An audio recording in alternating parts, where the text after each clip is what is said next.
તો ખેડાના સાખેજમાં ચૂંટણીની અદાવત લોહિયાળ બની ગઈ છે। ત્યારે સાખેજના માજી સરપંચ ઉપર જીવલેણ હુમલો કરવામાં આવ્યો છે। ત્યારે ચૂંટણીની રાજકીય અદાવતમાં હુમલો કરાયો, જેમાં માજી સરપંચ પ્રવીણસિંહ ઝાલા ઉપર આ હુમલો કરવામાં આવ્યો છે। ત્યારે સામા પક્ષના ટોળાનો લાકડીઓ વડે હુમલો થયો। ત્યારે ચૂંટણીમાં અમારી સામે ઉમેદવાર કેમ ઊભો રાખ્યો તેવું કહી પાનના ગલ્લે બેઠેલા માજી સરપંચને બેરહેમીથી ફટકાર્યા છે।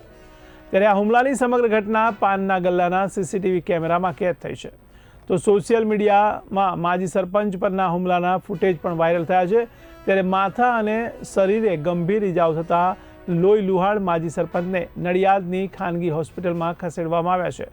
ત્યારે ઘટનાના 12 કલાક બાદ પણ સ્થાનિક પોલીસે ગુનો નોંધ્યો નથી। ત્યારે ઇજાગ્રસ્ત માજી સરપંચના પોલીસ ઉપર પણ આક્ષેપો કરવામાં આવી રહ્યા છે।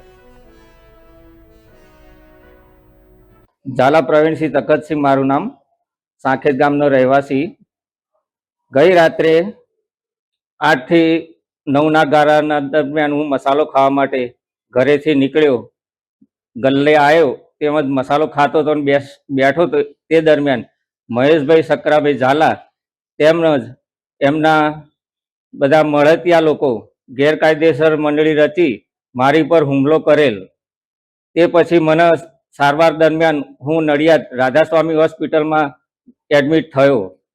તે પછી રાત્રે વર્ધી લખાવી, તેમ છતાં હજુ સુધી પોલીસ હાજર થઈ નથી અને તે બધા જ નશાની હાલતમાં હતા।